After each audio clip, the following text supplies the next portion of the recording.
What's going on, everybody? Kevin Cage here with another crypto update. I hope everybody's doing well, and let's dive right into today's video because we have a bunch to go over. So let's actually kick things off with the $2,000 stimulus checks. So this is something I'm considering for the future because if this goes through, we're absolutely going to see price action react before that. We're going to be seeing consumers making decisions. I know that $2,000 isn't life-changing, and a good portion is going to go towards bills or paying off debt, maybe some savings. But point being, if this is paid out to a couple 100 million Americans, and we're going to kind of speculate on the amounts, even like 3 to 5% of this amount would be tens of billions of dollars that could flow into crypto. And let me zoom in a little bit so you can see this and exit out of these. And I know that tens of billions of dollars might not sound like too much when you're looking at equities, which is valued at over $100 trillion, or even the global bond market is also over $100 trillion. But tens of billions of dollars flowing into crypto makes a difference because we are still very thin. The markets are liquid. So is it possible that we can see a $2,000 stimulus check for Americans this year? Yes, but we need to move quick. Like, if we're going to get anything by, say, June, we need to have, like, concrete proposals going out now. We've seen Trump discuss this, a dividend of at least $2,000 a person, not including high-income people. So I don't know what they're considering high income, if it's, a flat 100K or 150K, but everything else, or $2,000 per person, will be paid to everybody else. We also had some weird quotes from Treasury Secretary Scott Bessent just discussing how the payment could come in lots of forms. Now, we don't know if that means that there are going to be partial payments over time instead of a flat amount, if it's going to be applied every quarter, or if it's going to be included in like a tax refund during tax time, or wouldn't it be even crazier if payment came via a stablecoin? And I guess everybody's mind initially just goes to like a direct cash payments, like a direct deposit or a check. My point is that it would be a very interesting time to introduce people to a stablecoin or digital assets. Now, there are a lot of concerns about if this type of stimulus check is even doable considering tariff revenue, and then we have right here, this could include over 80% of the total United States population, over 274 million people. Now, this is according to Pew Research from last year, or actually 2024, but to me, it doesn't make sense because 274 million times will do that $2,000. That's $548 billion. I think that's well above even what the tariff revenue is brought in. So what percentage is actually realistic? I believe that the United States population is around 345 million people today. So realistically, I would like to see as many people as possible get a $2,000 stimulus check, but maybe they're going to lower that figure. I don't know if they're going to do a universal check to everybody and just do a smaller amounts. But either way, I would estimate for the payout to be like $300 to maybe $500 billion. So just thinking about this really quick, and then we'll go to the next topic, is going back to the COVID stimulus checks in 2020. There might have been around one in March, but realistically, a lot of people got most of their payments in April. So April of 2020, how did the crypto asset class perform during April of 2020? Basically, rising up from its bottom. And that may have played a role, but what was the biggest contributor to the pump last cycle? QE, the largest quantitative easing or monetary printing that we've ever seen in March 2020.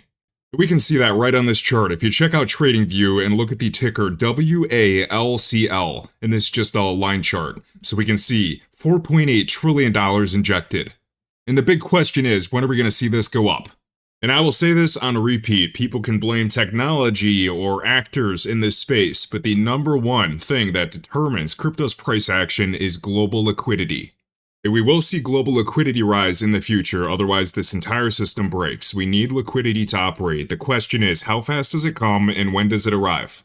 Alright, next up, so we did videos going over all of this in the past. I'm just going to skim through it and go over the most important points. So we know that Citibank already has tokenized deposit services. We also had BNY Mellon launching tokenized deposit services for institutional clients. Now what's relevant about this is that Ripple Prime, formerly Hidden Road, and they've already 3x'd their business recently.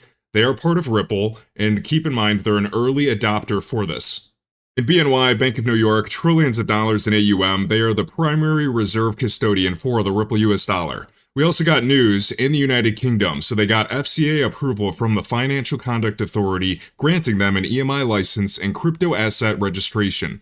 What does that mean? Ripple payments can now operate end-to-end in the UK, so they can send cross-border payments using crypto. We also had Ripple being positioned to scale payments throughout the European Union. They received a preliminary EMI approval in Luxembourg as well. We got Lamax Group, or this LMAX Group, partnering with Ripple in a multi-year agreement. So Ripple's providing $150 million in financing to help them grow, and the Ripple US dollar is not just integrated, they're integrated as a core collateral asset across their entire marketplace. And just for reference, if you read their blog that we went over in a previous video, Lamax, they processed over $8 trillion in institutional exchange volume last year. So they're a very large group.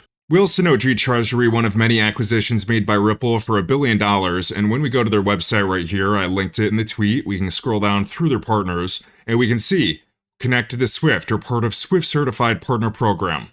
So they provide Swift connectivity, and they're also working with JP Morgan as a bank partner alongside Goldman Sachs. And in this tweet, I didn't even discuss the XRP spot ETFs in the filing that's pending by Wisdom Tree, let alone the preliminary approval by the OCC. We also had this posted by Ripple today, so we know OMFIF, OMFIF. This is a $43 trillion think tank. So you can see this directly on their website, going to omfif.org, then go to About Us, and then click Who We Are. So we can see that number right there. So we had this shared by the company Ripple today. We had Matthew Osborne, Ripple's policy director for UK and Europe, sharing his latest with OMFIF on why integrating stablecoins into the regulated financial safety net is a key to global stability and innovation. So I know this might sound like a boring blog, but it isn't. Regulated stablecoins could play, I think they will play, a key role in financial markets, alongside other forms of money or value. So the TLDR with this is that OMFIF, and I'll just go to their Twitter so we can actually read what it stands for, the Official Monetary and Financial Institutions Forum, an independent think tank for central banking, economic policy, and public investment. So in this blog, stablecoin market cap over $300 billion, and get this, with annual transaction volume surpassing Visa and MasterCard together. So stablecoins are not some niche or tiny market anymore, and it's not trying to replace central bank money, it's about complementing this in all forms of value. And just like Ripple says, regulation plus access is going to be leading to this financial safety net, things that are super important for central banks, liquidity, support, and just overall access. When you go back to the homepage, we can click Partner with Us, become a member, and then when we scroll down, we can see the DMI Symposium, or DMI. This stands for Digital Monetary Institute. So we're going to click this and open up this PDF. So this is from 2025, but when we scroll down to like page 11 or 12, right here we can see the market leaders that leverage DMI. So we have Algorand, we have PayPal, R3, the company Ripple, we have the Stellar Development Foundation, just a bunch of big hitters. And the reason I'm pointing out DMI is this is all run by OMFIF, a huge $43 trillion think tank. And for all of this, the XRP ledger is the foundation of Ripple's entire technology stack. Ripple, the company, had that $40 billion valuation after getting $500 million in funding, and their overall tech stack includes payments, custody, stablecoins with the Ripple US dollar, they have prime brokerage with Ripple Prime, they have tokenization, and then tons of just overall policy engagements. And the most important thing is that all of this is in a single system, a single stack. And thinking from an institutional use case, institutions don't adopt products, they adopt entire systems, and this is just that. And remember that the XRP ledger is at the foundation of all of this, and I know Brad Garlinghouse has to say this over and over again to get it through people's heads. XRP has been and will continue to be the heartbeat of that vision. XRP is the native asset on the XRP ledger, so it requires XRP for every single transaction. It's just a fraction of it, but the more volume that we see, the more stablecoin volume, etc. It all requires XRP.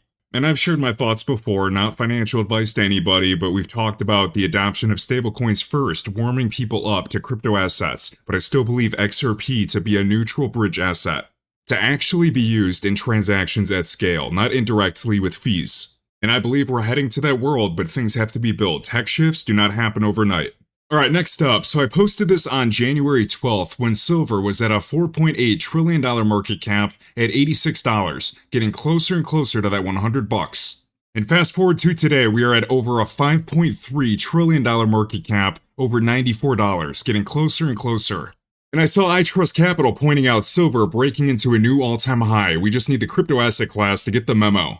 And we've been seeing some serious capital flowing into silver recently, and this isn't day traders, this is actual long-term capital positioning itself, maybe considering inflation, looking for a store of value. So capital rotates, but it doesn't disappear. And I have iTrustCapital linked in the top of the YouTube video description and in the first link in my link tree. They have gold, silver, and 90 plus crypto assets. And I've been with these guys for 6 years now, and I couldn't recommend anybody better for US residents. And this goes to everybody already taking advantage of an IRA in the crypto space today. So for anybody under age 50, you can contribute up to $7,500. For anybody age 50 or older, you are eligible for a catch-up contribution.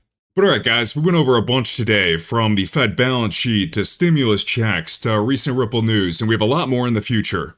And the big question is the crypto asset class going to follow precious metals as a risk-on asset? Are we going to see global liquidity increase like we saw in 2020, or are we going to actually just see a traditional bear market? Either way, I believe the traditional cycles are broken and they're not accurate anymore. So believe whatever you want, but I just want to share that Bitcoin dominance has yet to crash, and when it crashes, that means alt season. So I know the quote is cliche, but expect the unexpected. Absolutely anything is possible. I hope you enjoyed today's video, guys, and talk soon. If you enjoyed this video, be sure to smash the like button and let me know your thoughts down below. You can find all links to my crypto resources, including tools for charting, trading bots, wallets, portfolio trackers, and exclusive discounts right in my link tree in the video description. Thanks for watching, and I'll catch you in the next one.